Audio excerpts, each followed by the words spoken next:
been a while since I've done one of these, and even planning to do this one, I've pretty much been sitting in front of the screen just trying to decide when to hit record. I've been trying to plan how to approach this one, not even this one specifically. I've been trying to plan how to approach continuing with this, because topically there's a lot of things that I could cover, but I want to be transparent about the fact that I'm kind of mentally hitting a wall. It's not that I'm unwilling to talk about these things. It's some of it's gone kind of foggy in my mind, and I just I don't know if that's a trauma response. I don't know if it is because a lot of old memories of mine are kind of fragmented. But just to say, I think this is going to be a little meandering.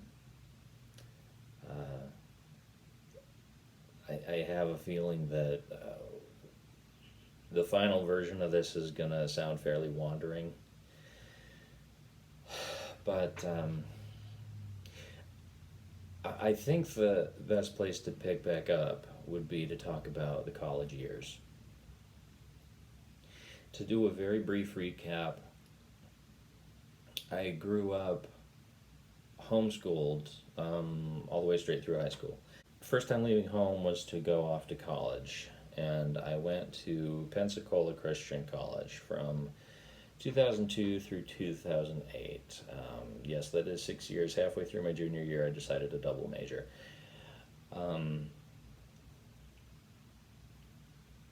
Wow. That's already loaded in terms of things to unpack.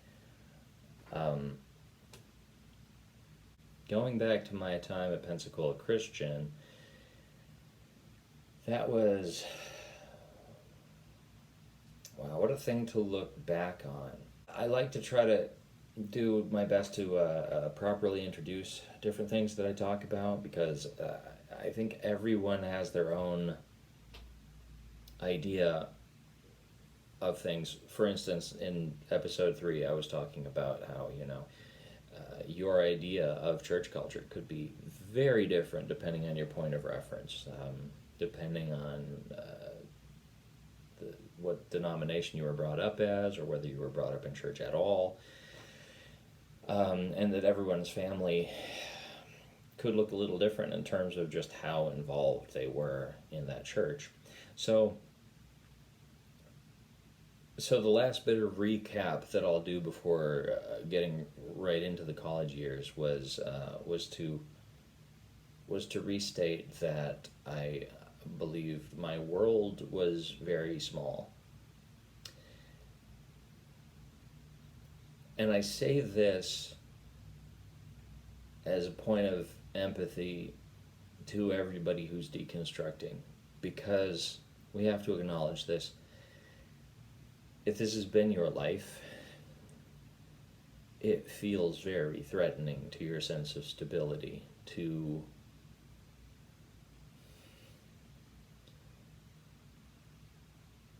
contemplate breaking from, or sometimes even just questioning, a system of belief that has been what ties you and your loved ones together.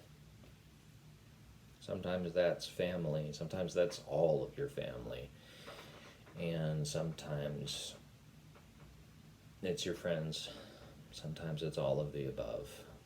And so being brought up to be, these days I would use the word isolationist and separatist. Being brought up to stay within those bounds, even in my social life.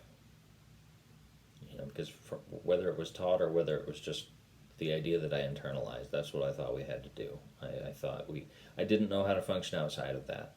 I think I'm still restating things I said in the last time, but I want it to be fresh in your mind as we get into the heart of what I'm trying to get at with what I'm trying to unpack from the college years. The other thing I'll say is, now that I've gotten past episode 3, which was really just trying to lay down the context, I am going to get into more of what I'm processing because I need to process. So, if you happen upon this video and you are staunchly part of the church and you're offended that I could be walking away and poisoning other people's minds and hearts in the process, please keep your thoughts to yourself, and at minimum, please listen twice until you are sure you get where I was coming from before you try to offer any sort of helpful feedback. And especially since these videos are not for the sake of argument, but are for the sake of others who are going through this process too. I am going to be judicious in moderating any comments that appear that could be toxic for the people that this is for. But since we're past the episode where I was trying to be as objective as possible, I am going to start getting more subjective. I am going to get more into how I was affected, because sharing is good for yourself and for others, but as you may well imagine, some of this stuff, it's hard to know who to talk to. And if you've been through some long, weird journey like this, you've got to get it out somehow.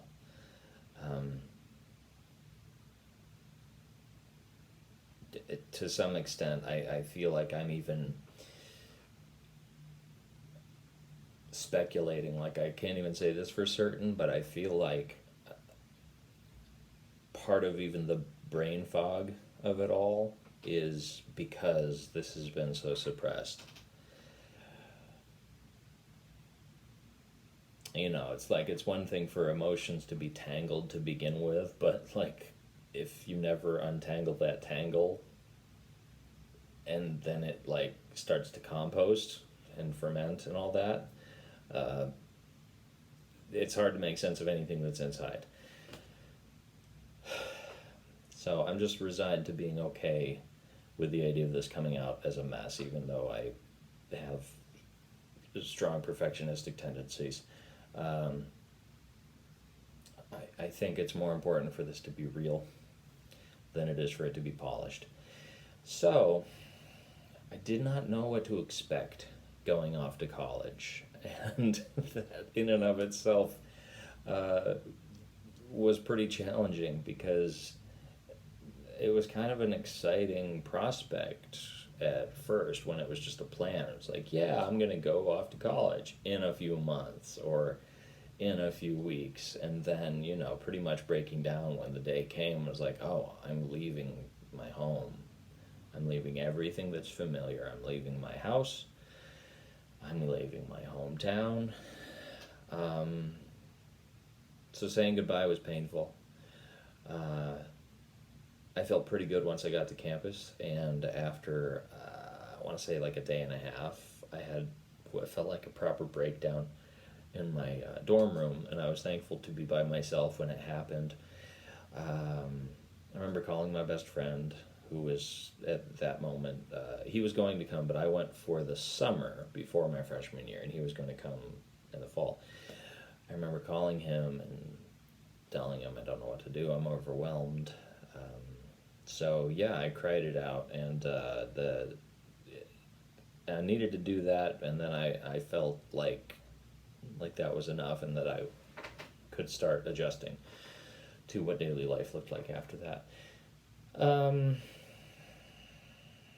I don't feel like anything super intense happened that first summer.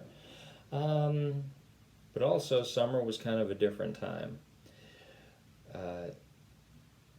the PCC ran some of their own businesses.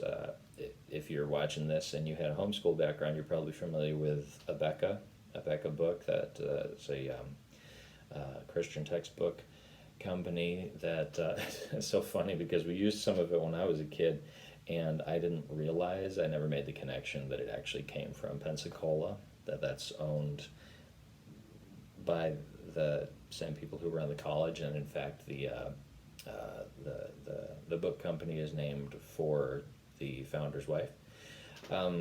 So I went from having some background of being familiar with their products to actually working for the company that creates them. And I worked in the distribution center and basically the book warehouse. Actually, that first summer was pretty awesome.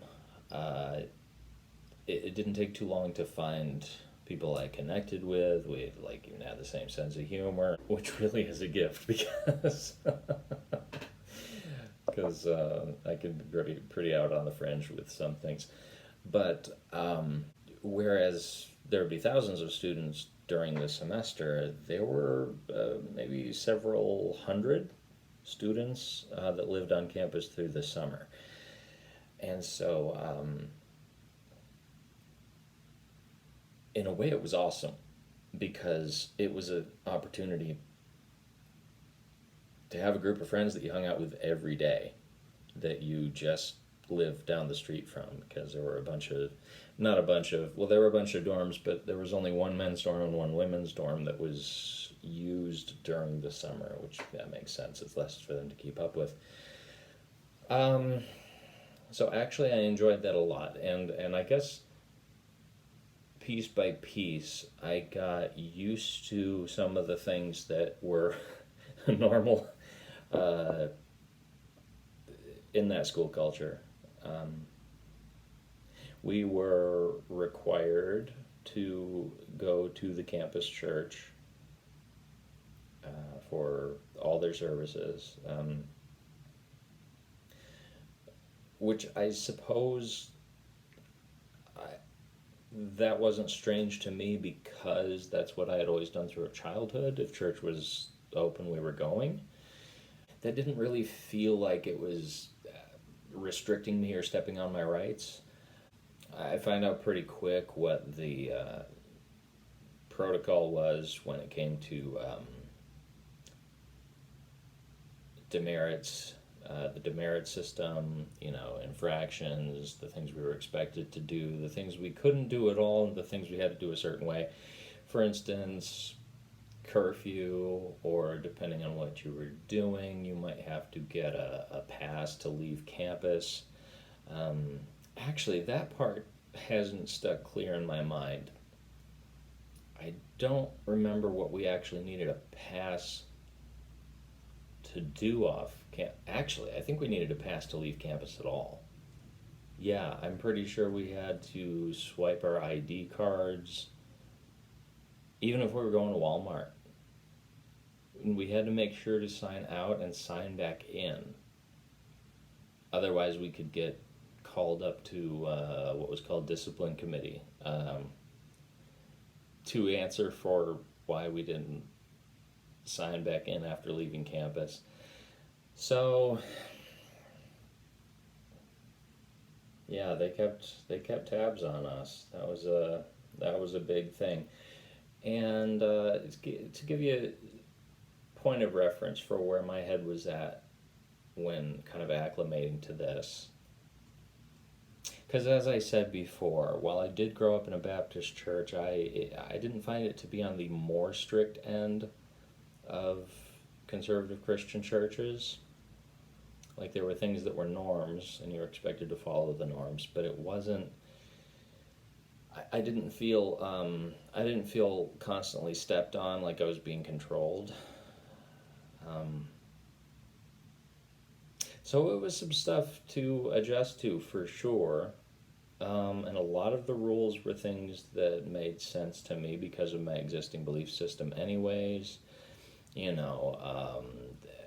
porn or having or gambling. Those were big no-nos that you could maybe get kicked out for, or like just short of getting kicked out for. Movies also. Like, I remember having a friend who was on very thin ice because he got caught just owning movies. I think Lord of the Rings. It's just a huge no-no, and I think he either got kicked out for. I remember he actually did leave and came back maybe a year later.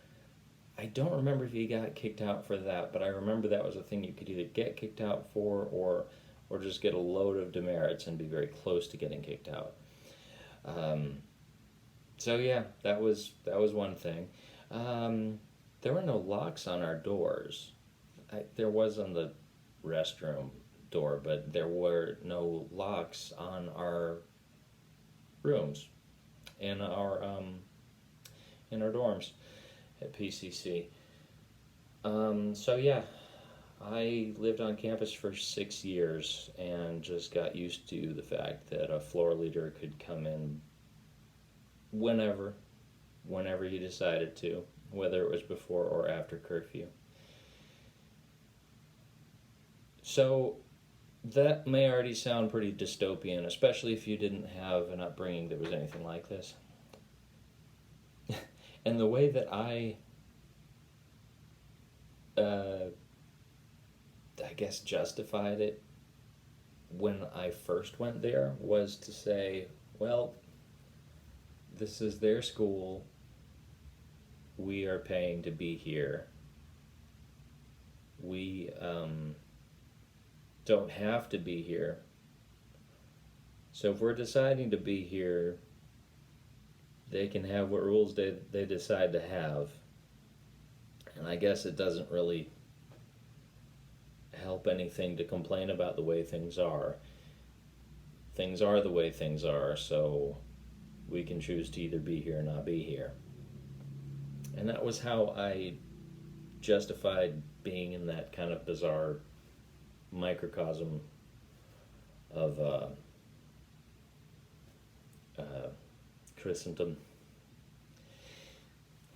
I don't remember. See, I never got in trouble for too much. I got in trouble for failing hair check, which was a thing. Hair check was a thing that would tend to happen not too far after curfew, because, you know, everybody's going to be in the dorm. So, like, curfew was, I think, 11, or was it 11 during the summer? I think it was 11 p.m. on weeknights. The bell would ring, everybody would have to come out of their rooms, and we would face the wall, and our floor leaders would walk down the hall. One of them would be carrying a clipboard, and they would check to see if your sideburn was more than halfway down your ear. If there was any facial hair from here down, you got demerits and had to show up at the discipline committee.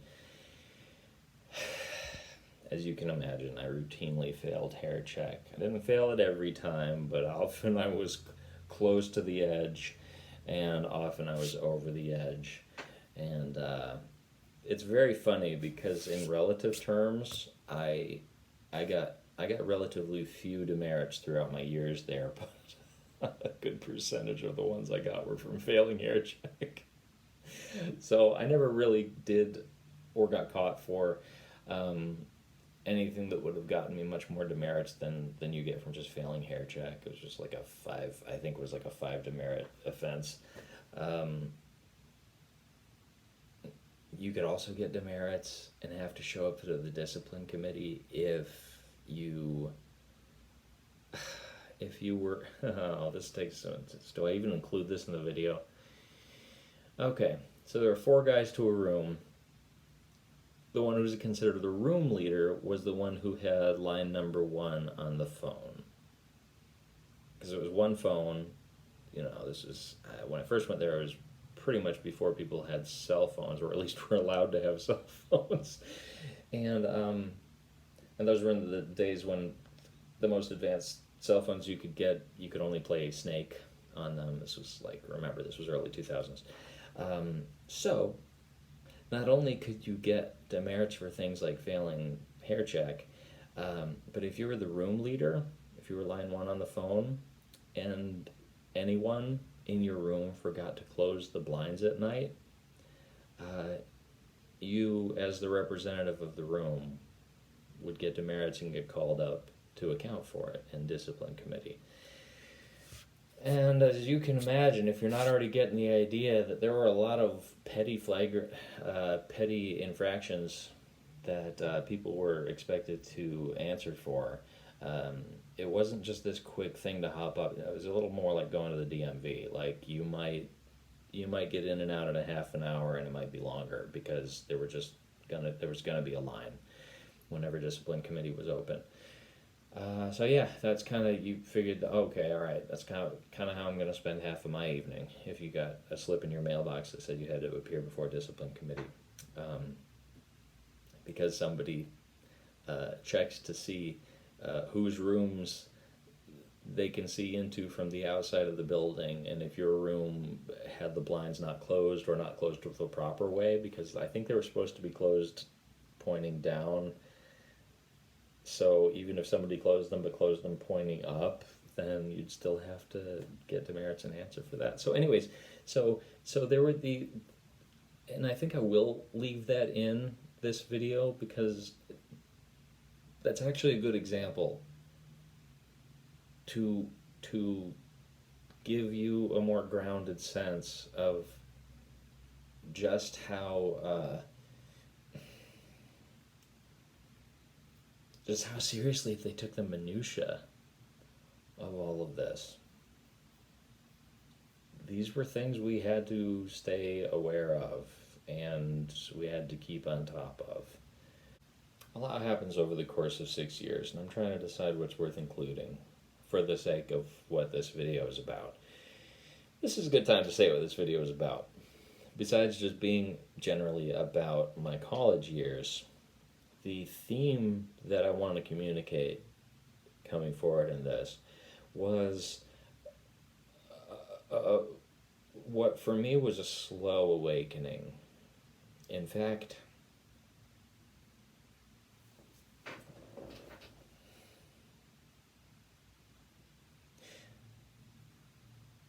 I don't think I realized the damage of this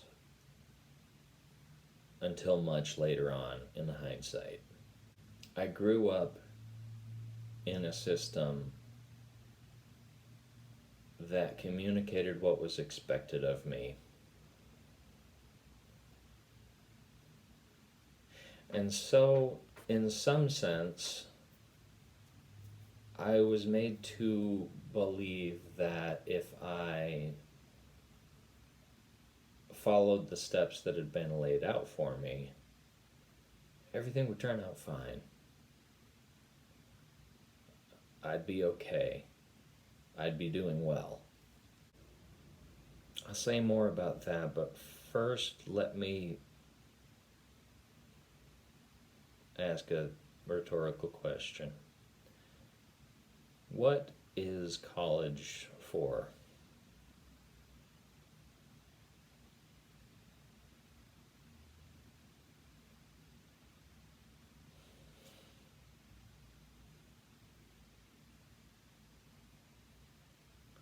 People could have a variety of answers to that, but I think a commonly agreed upon answer would be your college experience is for preparing you for a career, a real-world career, and preparing you for life. I don't believe that's what PCC designed our experience for. And looking back, this is so interesting to me, but more in a disturbing way. People will have such a night and day difference in their perception of a place like this, depending on their starting point. You would have someone, and this is why if you already know anything about PCC, or if you've seen the many terrible reviews that have been given by students over the years, you'd think that would be enough for a normal functioning person to realize, oh, something's going really wrong here. A lot of people who went to PCC truly hate it, and truly underwent trauma in their experience there.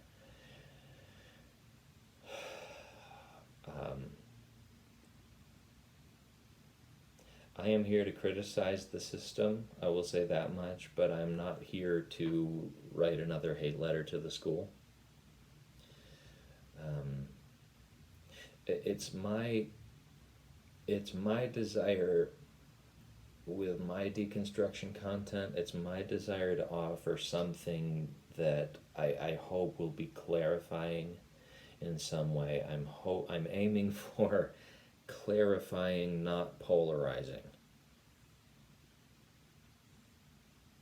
But what became clear to me in this past election season and through my experience with PCC is that people are living in separate realities.